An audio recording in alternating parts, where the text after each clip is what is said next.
Olá, seja bem-vindo ao terceiro módulo do curso. Permita que eu me apresente, eu sou Aline Arruda da Fonseca, sou doutora em Psicologia Social, sou psicóloga clínica, professora universitária e psicóloga voluntária também de uma instituição para adolescentes em situação de vulnerabilidade social. Sou técnica responsável da clínica escola da faculdade que eu trabalho, também dou aulas de pós-graduação. E se eu puder me aprofundar de um lado mais pessoal, eu amo música, animais e sou vegetariana, ok? Vamos juntos nessa jornada para a gente conhecer aí 4 pontos para a gente quebrar esse código da felicidade. Vamos juntos! Nesse módulo, nós vamos caminhar pelos 4 códigos da felicidade. O primeiro é sobre autoconhecimento. O segundo, sobre saber o que quer de fato. O terceiro, identificar limites. E o quarto, praticar hábitos de felicidades. Autoconhecimento. O que vem à mente quando eu falo isso para você? Saber conhecer-se. Essa é a resposta mais simples que nós podemos dar. Mas você se conhece de fato? Você sabe identificar quais são exatamente os pontos em que você é forte e os pontos em que você precisa melhorar? Se eu pergunto agora, quem é você? Essa pergunta te parece ter uma resposta fácil ou difícil? Se você for responder quem é você, você vai dizer baseado em suas próprias expectativas, gostos, interesses, características pessoais, ou você vai dar um referencial social, ou ainda algo que você acha que as pessoas esperam ouvir de você, que seja da expectativa de outras pessoas. Por exemplo, em cidades mais interioranas, o seu referencial de identidade costuma ser os seus pais.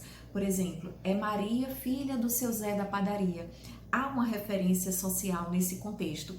Quando você estudava no colégio, se você tinha irmãos, você geralmente era irmão de A ou de B. E aí você vai crescendo e quando você começa a trabalhar, você é uma pessoa de uma empresa ou de um lugar. Mas se eu perguntar quem é você, o que você pode responder para mim? Quais são seus gostos, sua cor preferida, seu signo, se você acredita, as características que você pode pensar sobre si. E esse ponto vai ser um ponto fundamental para a gente traçar a nossa jornada. Quem sou eu? Do que eu gosto? O que eu quero mais? O que eu quero menos? Quais são os meus pontos fortes? Em que eu preciso melhorar? Esse é um ponto-chave para a gente começar a caminhar. Então, já gostaria que você começasse a refletir sobre essas questões, certo? Esse referencial social é super importante porque nós somos seres sociais. Nós vamos pegando características, por exemplo, do nosso sotaque, do lugar que passamos a nossa adolescência. As pessoas acabam falando de modo semelhante, tendo características semelhantes, as suas crenças, os seus valores. Então, nós somos também uma construção que é social. Acontece que dentro dessa construção, à medida que nós vamos aprimorando valores, nós vamos pensando no que pode ou não continuar fazendo parte da nossa vida. Muitas vezes, algumas pessoas passaram por experiências negativas ou lares afetivamente desfavoráveis e acreditavam que aquilo era certo. E aí elas começaram a ver outras possibilidades, outras formas de se relacionar não tóxicas, e aí entenderam que podem ter uma outra forma também de estabelecer relacionamentos. Então, saber quem você é o passo número 1 para saber o que você deseja e onde você quer chegar, ok? Outro item importante é sobre os pensamentos. Em que você passa a maior parte do tempo pensando? Quais são suas maiores preocupações? Você costuma usar muito a expressão "e se"? Por exemplo, e se tudo der errado? E se eu não conseguir? E se aquela pessoa não me aceitar? Já é fato que a maior parte das nossas preocupações costuma não se concretizar, o que é diferente de situações que já acontecem, como por exemplo, uma pessoa estar desempregada e não saber se vai conseguir arranjar um emprego ou não, diante de situações que não são concretas, mas que você começa a imaginar ou fantasiar possibilidades e que geralmente elas tendem a ser mais negativas. Então, o exercício aqui é você conseguir mapear esses pensamentos, essas preocupações, essas expectativas e ver o quanto de energia você está despendendo para pensar sobre elas, né? Porque o nosso objetivo vai ser caminhar para a ação diante dos objetivos que a gente quer. E se você está fazendo esse curso, o seu objetivo é identificar a sua felicidade. Outro item importante é sobre os pensamentos. Em que você passa a maior parte do tempo pensando? Quais são suas maiores preocupações? Você costuma usar muito a expressão "e se"? Por exemplo, e se tudo der errado? E se eu não conseguir? E se aquela pessoa não me aceitar? Já é fato que a maior parte das nossas preocupações costuma não se concretizar, o que é diferente de situações que já acontecem, como por exemplo, uma pessoa está desempregada e não saber se vai conseguir arranjar um emprego ou não, diante de situações que não são concretas, mas que você começa a imaginar ou fantasiar possibilidades e que geralmente elas tendem a ser mais negativas. Então, o exercício aqui é você conseguir mapear esses pensamentos, essas preocupações, essas expectativas e ver o quanto de energia você está despendendo para pensar sobre elas, né? Porque o nosso objetivo vai ser caminhar para a ação diante dos objetivos que a gente quer. E se você está fazendo esse curso, o seu objetivo é identificar a sua felicidade. Outro item que nós vamos falar aqui é sobre identificar, legitimar e manejar as emoções. Você já parou para ver quantos cursos existem tentando ensinar emoções para crianças? Geralmente utilizam personagens de desenhos, de filmes, alegria, tristeza, medo, raiva. Mas muitos adultos não conseguem, por exemplo, identificar as próprias emoções. De modo geral, identificar os sentimentos, o que os causam, as suas emoções. Então, paremos para pensar. Será que o que você está sentindo em relação a uma pessoa é raiva ou é inveja, por exemplo? Às vezes, a pessoa olha e diz, olha, aquela pessoa está com aquele carro, aquela pessoa está com aquela outra pessoa, nem tem interesse, nem conseguiria ter, deve estar pagando a prestação do carro. E aí, qual é a sua relação com o que a pessoa conquistou? Não é? Às vezes a gente não consegue admitir para nós mesmos quais são as nossas emoções e o que a gente está sentindo para o outro. Emoções, pensamentos, desejos, sentimentos.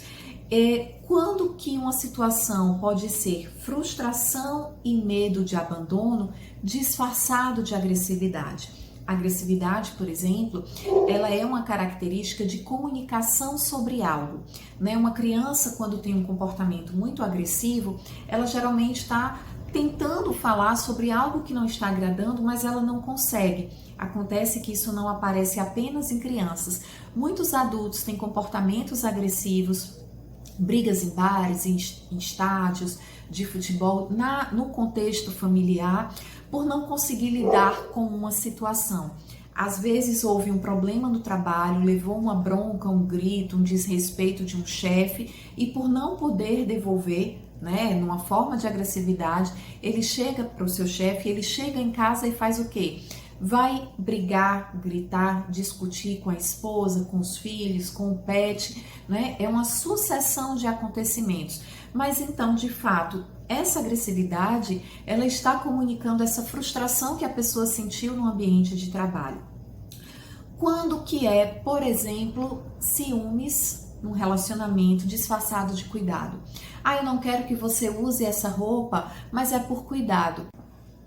Então, aprender a lidar com os sentimentos é passar a ter o controle dos seus comportamentos e reações, e aí enfrentar e manejar quando os sentimentos forem negativos e levar à autossabotagem. Muitas vezes as pessoas se autossabotam sem estar atentos a isso. Muitas vezes elas acabam escolhendo situações que vão fatalmente dar errado, muitas vezes por no fundo não acreditar que ela tenha um potencial em fazer dar certo. Então, o segundo ponto aqui importante é exatamente identificar as suas emoções e sentimentos, legitimá-las, né? Ou seja, aceitar o que você está sentindo e pensar sobre o porquê de você estar sentindo. Talvez alguém que você conhece ou você próprio já tenha escutado na infância aquela frase que muitos pais e muitas mães não sabiam quanto poderia soar como agressiva, que é engula o choro, quando a criança está chorando, né? Quando a criança está tentando mostrar através do choro que algo a desagradou. E esse engula o choro, muitas vezes os pais não percebiam que era: eu não quero ver o meu filho sofrer. Mas aí colocava aquela situação da criança parar de chorar, ou seja, engula seus sentimentos, engula a sua dor, você não vai poder expressar. E aí a gente vê hoje situações do outro extremo, né? Muitos adolescentes, por exemplo, que vivem a flor da pele nas emoções, numa confusão de sentimentos que muitas vezes não conseguem identificar. Então, quando a gente toca aqui nesse assunto, né, de identificar, legitimar, reconhecer as suas emoções, é você ter o controle, né? Não significa não sentir, e isso não é absolutamente interessante. É importante que possamos sentir tristeza assim como alegria, mas a gente conseguir identificar cada uma, por que elas acontecem ou quais são os gatilhos que a desencadeiam, é importante para a gente ter esse controle e manejo das emoções. Viva no presente. Você já parou para pensar quantas vezes nós esperamos a sexta-feira, o fim de semana, as férias, o final de ano, o ano novo, com a promessa da felicidade que está ali? Se tem algo que você provavelmente não ouvia do seu avô, era reclamar num domingo à noite que a segunda-feira estava chegando, que a segunda-feira de trabalho estava chegando, porque eles aprenderam que trabalhar era honroso e necessário. Hoje em dia nós vivemos numa cultura que está sempre nessa expectativa do descanso, que está sempre numa sensação de trabalho excessivo, de insatisfação com o trabalho, com o que está fazendo. Então eu preciso que chegue a sexta-feira, eu preciso que chegue o fim de semana, eu preciso que chegue a minha hora de folga e eu não consigo me engajar e me envolver nessa atividade que eu estou fazendo agora. Se eu perguntar para você, onde você desejaria estar agora? Se a sua resposta foi em um iate navegando no mar, a sua resposta não está errada, mas é preciso refletir o que eu preciso fazer de fato, do que eu preciso abrir mão, o quanto eu preciso me empenhar para conseguir o que eu quero de fato. E se é exatamente isso que você quer de fato. De uns tempos para cá, né, essa insatisfação com o trabalho, ela vem de uma via de preciso trabalhar, preciso ganhar dinheiro, preciso do sustento, mas tenho também a percepção de que nunca vou conseguir trabalhar com o que eu gosto, que poucas são as pessoas que vão conseguir unir, por exemplo, rentabilidade e satisfação no trabalho. Por que isso tem acontecido? Né? Isso é um ponto para você refletir onde você está hoje. Te faz querer ficar ou te faz querer mudar? E nesse caso, pensando no iate, será que as pessoas que têm muito dinheiro são sempre felizes? Nós podemos tomar como exemplo o Whindersson Nunes, né, humorista, com um grande destaque na internet, principalmente no YouTube. Veio de uma família humilde, ganhou muito dinheiro, continua ganhando, né, nas redes sociais, nos eventos, nas suas apresentações, mas em várias entrevistas ele tem falado, por exemplo, de não sentir-se feliz, de sentir tristeza, né? E aí a gente fica pensando, mas será que o dinheiro não compra felicidade? Será que ele tá triste, mas ele tá triste numa ilha, ele tá triste viajando no avião dele, mas ainda assim ele chegou ali naquele lugar onde muitas pessoas gostariam de chegar, e quando ele olha para dentro de si, ele não se sente completamente feliz. A gente não está aqui para analisar o estado emocional do Whindersson Nunes ou de várias outras pessoas, apenas a gente pensar em pontos que a gente acaba acreditando que é o que falta para ser feliz. Uma outra questão, por exemplo, é sentir-se amado. Se eu fosse amado, eu seria feliz. Então, vou citar exemplo de uma outra personalidade pública, que é, por exemplo, o padre Fábio de Mello. Amado por muitas pessoas o procuram para pedir conselhos, para conversar, para um consolo. E ele também passou por um momento da vida em que ele não se sentia feliz. Então nós temos personalidades do universo religioso, humorístico, das artes, que têm características que as outras pessoas almejam, né? Mas que dentro do seu contexto, da sua realidade, da sua subjetividade humana, elas não têm se sentido felizes.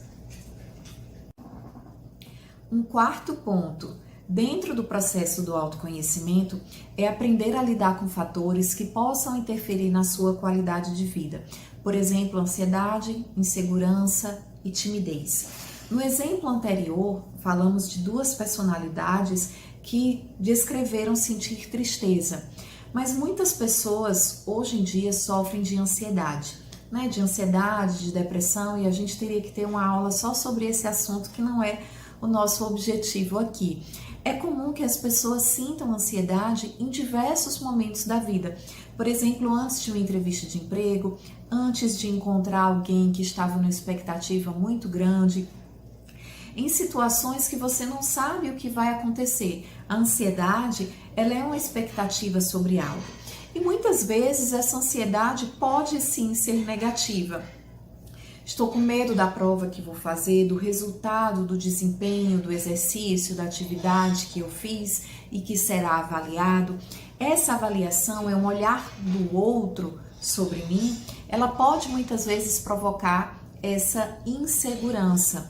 Mas o que vai determinar o seu melhor desempenho e você sentir-se mais seguro é planejamento e exercício. A gente não pode pensar em encarar uma situação pela primeira vez sem planejar.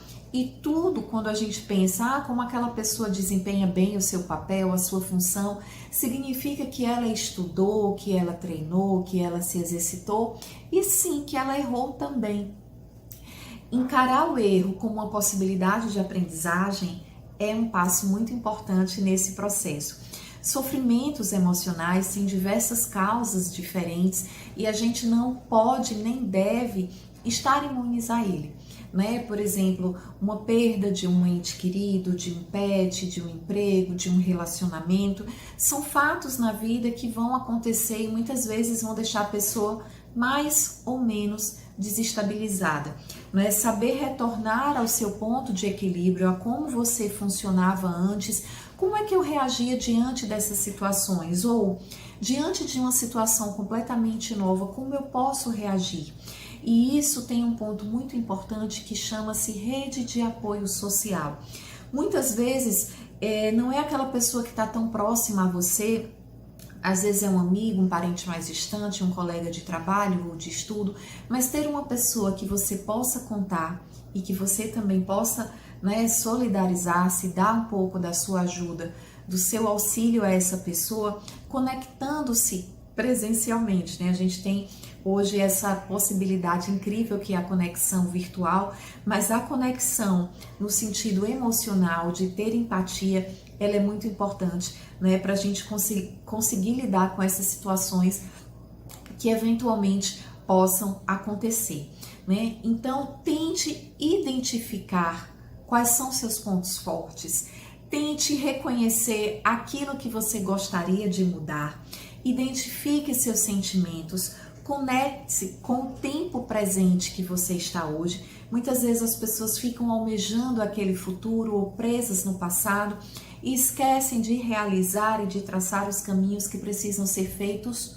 no hoje, né? Então, aqui eu deixo como sugestão 2 exercícios, certo? Um em que você vai descrever 5 qualidades suas, pode ser física, psicológica, cognitiva, do jeito que você quiser, e 2 características que você gostaria de melhorar. Não estou falando aqui em defeito, fracasso ou coisas que você considere negativas, mas sim de situações, características, qualidades em você que você gostaria de melhorar. Um outro exercício, né, se você chegou até aqui e traçou essa jornada do autoconhecimento, gostaria que você fizesse uma reflexão ao longo da sua jornada, da sua vida, e descrevesse os 3 melhores momentos da sua vida. Para isso você vai ter que caminhar em muitos momentos diferentes, mas pense em 3 momentos que foram extremamente importantes e significativos positivamente para você e por que eles foram positivos e significativos, ok?